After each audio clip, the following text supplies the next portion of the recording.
Oui, tu pourrais te foutre en l'air aussi. Non, ou t'arrêter. À couper, ça en met pas.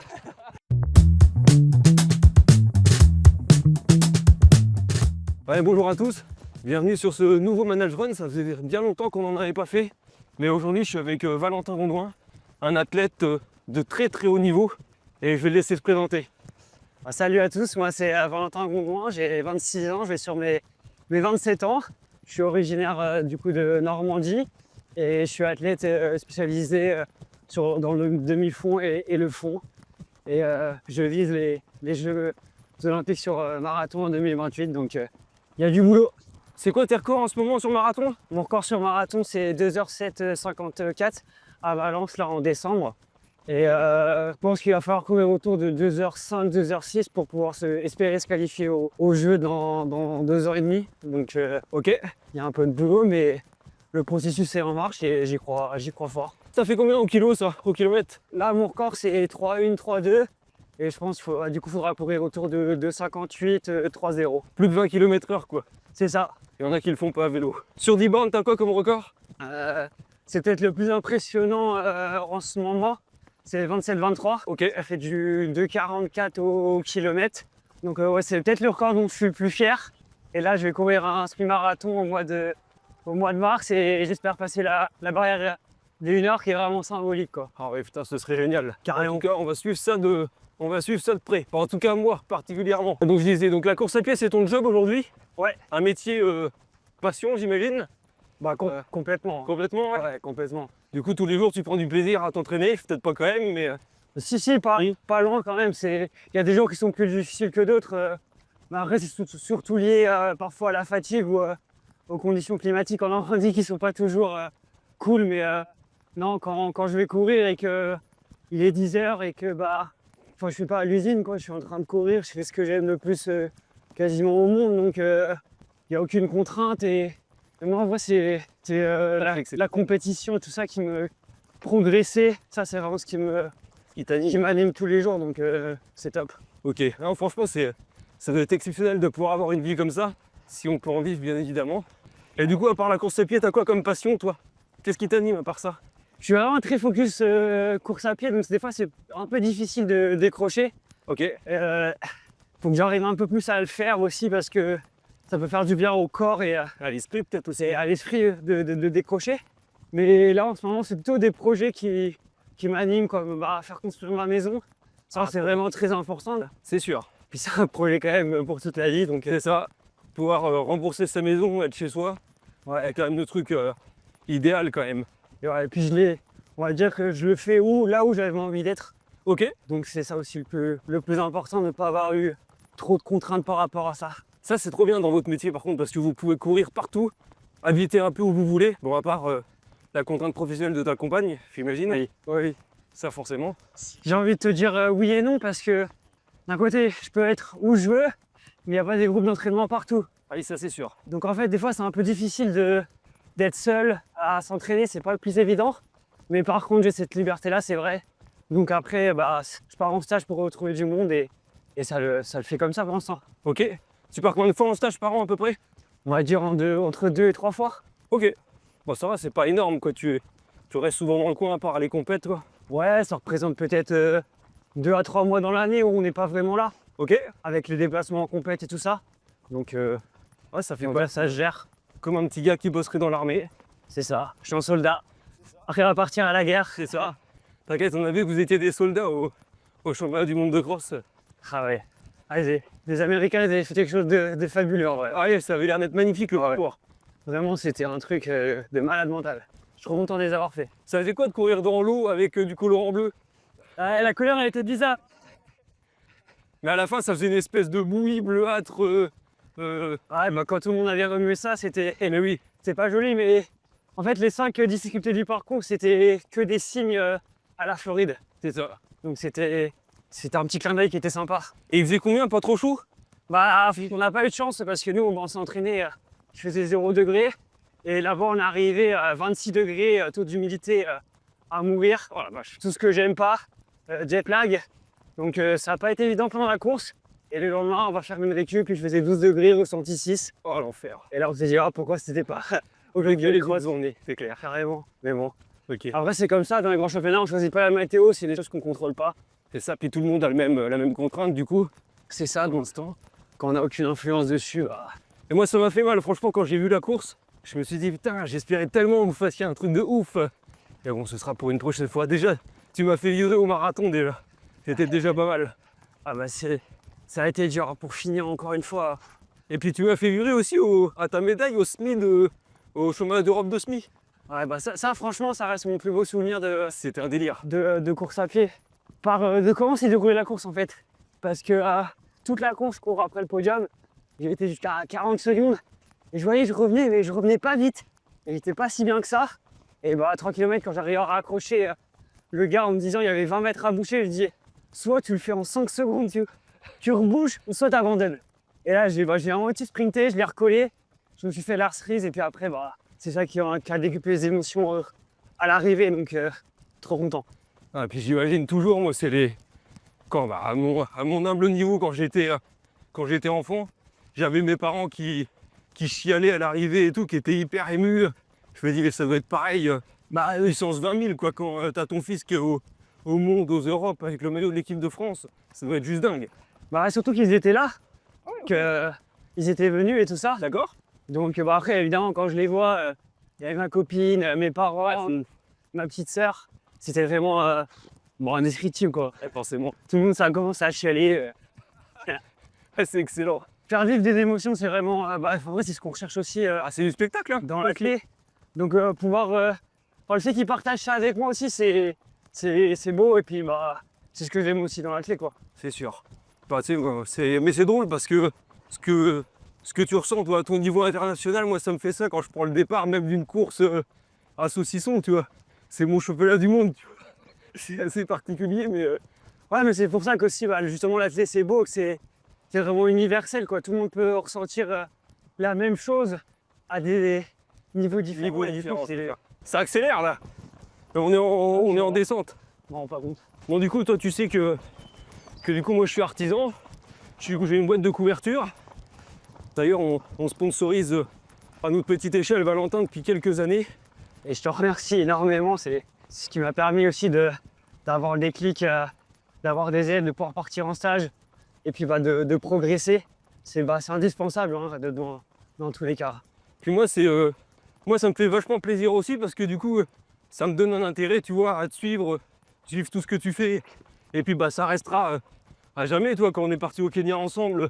Franchement, moi, j'ai trouvé ça trop bien, pouvoir vivre comme un professionnel de l'athlétisme pendant 3-4 semaines. C'était juste ouf, quoi.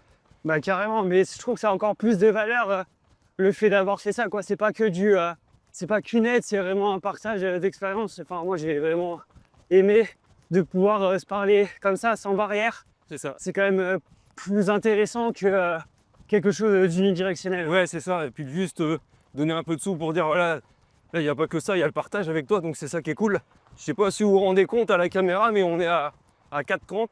Donc ça va encore pour moi, mais Faut toujours paraître facile. c'est ça, relâcher. Tant qu'on nous paraît facile, c'est L'économie de course. Ouais. Et donc aujourd'hui, comment tu arrives à vivre de l'athlétisme? T'as la Fédé qui t'aide, hormis moi et le peu que je te donne, entre guillemets. Comment tu vis? Alors il y a plusieurs choses. On va commencer par la Fédé. Il faut vraiment avoir un niveau très élitisme, c'est-à-dire faire finaliste au Mujo sur piste, donc ce qui est quelque chose de très difficile. C'est pour avoir une aide de leur part.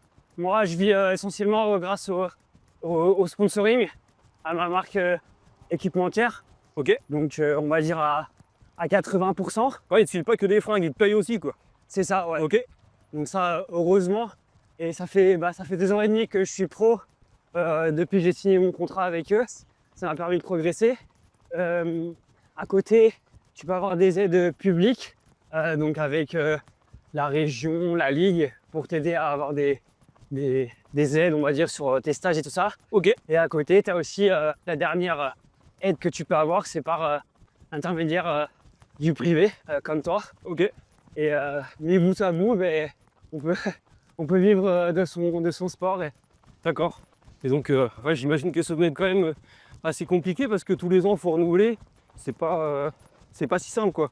Faut vraiment performer un peu tout le temps pour intéresser les sponsors et les partenaires privés, comme tu disais, quoi. Bah c'est ça, des fois c'est aussi des histoires de timing. Est-ce qu'à un moment T, on va dire le running est en vogue? Est-ce que à ce moment-là ils ont besoin d'un profil comme toi? Donc est-ce qu'ils ont le budget à ce moment-là? Enfin, là je parle pour l'appareil équipementier. Ça joue beaucoup par rapport à ça.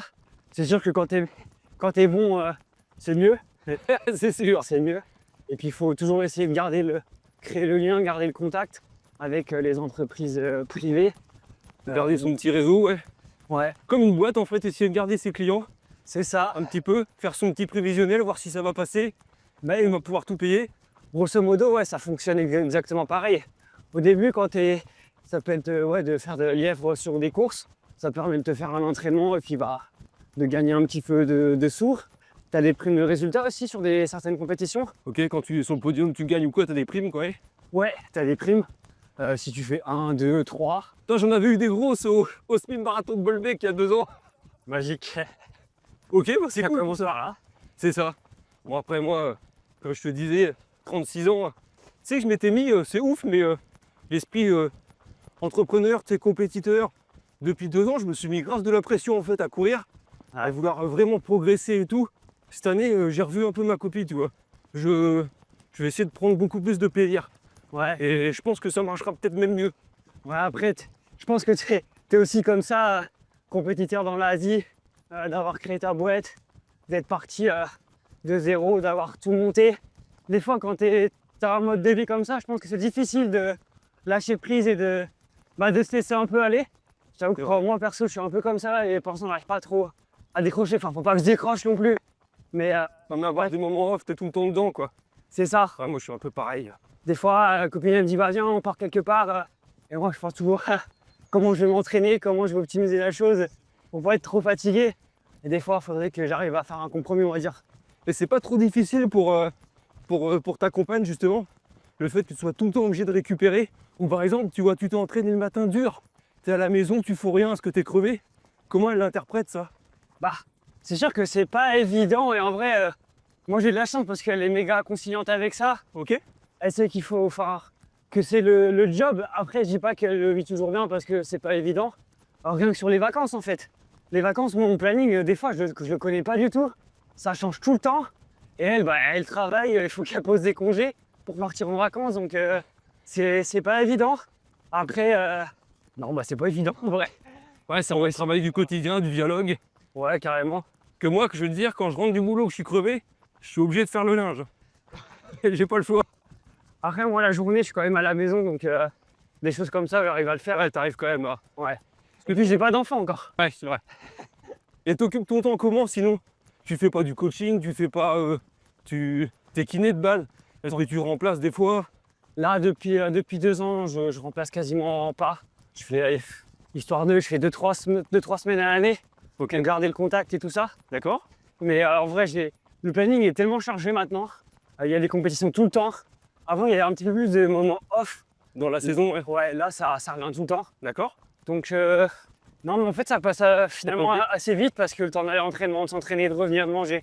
Petite sieste. Après, tu as 1 ou 2 heures pour faire quelque chose. Tu repars au deuxième entraînement. Vu que je suis Bonjour! Bonjour. Vu que je suis quand même quelqu'un qui m'entraîne beaucoup, en vrai, ça prend pas mal de temps. Tu fais combien d'entraînements par semaine en ce moment? 12-13? Ouais, là, je suis à 12, ouais. Ouais, c'est bon. Je suis à 12 et Combien de kills par semaine? bah, tu vois, la semaine dernière, j'étais à 164. Et j'ai fait 3 heures de vélo en plus et une muscu. Oh, c'est incroyable. Même pouvoir tenir ce volume. Ouais, après, des fois, faut réussir à s'écouter parce que il y a des petits signes, des fois, qui disent ah, t'es un peu fatigué, donc. Tu fais peut-être des bilans sanguins de temps en temps, des trucs comme ça pour être sûr, non? De Ouais. prendre en carence ou quoi? Ouais, puis je me complémente et tout ça. Ok. Après, sur la bouffe, j'essaie de faire gaffe au maximum, le sommeil, enfin, les trucs de base, quoi. Ouais, bien sûr. La bouffe, l'hydratation et le sommeil, c'est quand même ce qu'il y a de mieux pour bien récupérer. Ouais, c'est ça le sommeil. Moi, c'est mon problème depuis toujours. J'arrive pas à dormir, c'est infernal. Ah ouais, même en étant fatigué. Mais des fois, le plus dur, c'est quand t'es vraiment fatigué, c'est de dormir. Je trouve que quand tu passes un seuil de fatigue, t'arrives pas à dormir. Ouais, c'est ça. Ou tu dors mal. Puis je sais pas, j'ai tout le temps un truc à penser, quoi. C'est assez fou.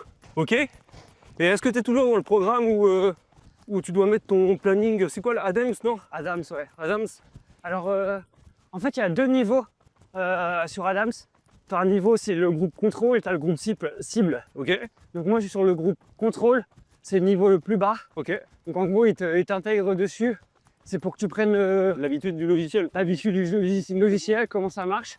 Donc tu remplis où t'es. Et t'es pas obligé de mettre une heure dans la journée. D'accord, Donc ils peuvent venir, si t'es pas là, ça change rien.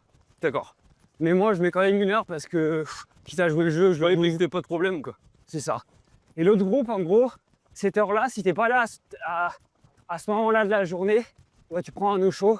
Donc c'est un avertissement. Et au bout de 3, et bah ça pue. Ouais, ça fait une suspension. Ouais, c'est ça. Donc c'est considéré un peu comme du dopage. Donc ça, c'est beaucoup plus, on va dire, difficile à gérer parce que c'est quand même une contrainte de folie. Et c'est sûr. De penser à tout le temps dire où tu vas être. Après, c'est vrai que c'est 1 heure. Tu dois être à un endroit précis, 1 heure dans la journée. Mais bon, t'as généralement les mecs qui mettent, je sais pas, 5-6 heures ou 6 heures, 7 heures. Ils sont sûrs d'être au pieu, C'est ça, ouais. plus ou moins. Ouais, c'est ça, entre 6 et 7 heures. C'est ça. Après, des fois, je sais pas, t'as un truc d'imprévu, tu vas chez un copain, c'est pas prévu. Faut tout de suite que tu fasses la jonction que tu vas être là à cet endroit-là, à ce moment-là. Ouais, il faut faire gaffe. Et changer, quoi. Tant qu'on a bien avancé sur divers sujets, donc voilà, ta carrière de coureur professionnel va à un moment toucher à sa fin, le plus tard possible, j'espère pour toi. Mais qu'est-ce que tu envisages de faire après? Tu y as déjà pensé? J'avoue que j'y pense pas énormément, parce que j'espère que ça sera dans le plus loin possible, tout ça. Ok, Moi, si je peux continuer jusqu'à 35 ou 36 ans, j'aimerais bien le faire. d'accord. À voir à quel état psychologique et physique je serai à ce moment-là. Mais après, pour l'instant, la suite logique, ça serait de travailler en kiné, D'accord. en libéral. Donc après, je m'interdis rien, on verra sur le moment venu. Ouais, au fur et à mesure des opportunités, quoi. C'est ça, est-ce que j'aurais envie d'être encore dans le monde de l'athlé ou pas envie, ou d'aller faire, de travailler en kiné, mais même pas dans le monde sportif, vraiment En gériatrie? en gériatrie, non, mais dans des problèmes de vie divers et variés, Ok, je sais pas encore. d'accord. Ah, t'es pas le gars qui te projette à 5, à 10 ans pour voir préparer l'avenir, quoi. Pour l'instant, focus course à pied, t'essaies de donner le meilleur de toi-même. Entre guillemets, j'ai déjà préparé un petit peu en ayant mon diplôme. Ok, carrément, dans le fond, En vrai, ça a été pas évident d'essayer justement de devenir pro. D'ailleurs, au début, j'y pensais pas du tout, mais de progresser en course à pied tout en obtenant le diplôme. Il y a eu des moments, c'est quand même pas évident. J'étais en stage, je faisais 8h30, 17h, et puis le matin, 7h, j'allais courir, et le soir, j'allais me manquer une séance, et quasiment tous les jours. Donc, en vrai, ça, c'est quelque chose dont je suis fier. À ce moment-là, je pense que j'étais vraiment à mort des fins. Je le suis encore. Et c'est pour ça que les choses, ça paye à la fin, quoi. Ah bah c'est sûr, de toute façon, quand tu te donnes à fond avec toute la sincérité du monde, à un moment, tôt ou tard, ça paye. Bah c'est sûr. On en avait longuement parlé au Kenya. Quand tu fais les choses à fond, il peut y avoir des embûches. Mais oui, la fin, elle sera bonne. Ça fait quoi dans le plus gros échec, du coup? Faut que tu t'en rappelles. Ouais, C'est 28-30 au 10 km. c'est les championnats de France de cross l'année dernière. J'avais survolé les Anterres. Je me sentais vraiment trop fort. Et puis je vais aux France et je fais 4e à fond. J'ai vraiment pris l'eau. Ce jour-là, il y avait Sélixbourg qui était intouchable. Et puis je fais 4e. Moi, je voulais vraiment une médaille.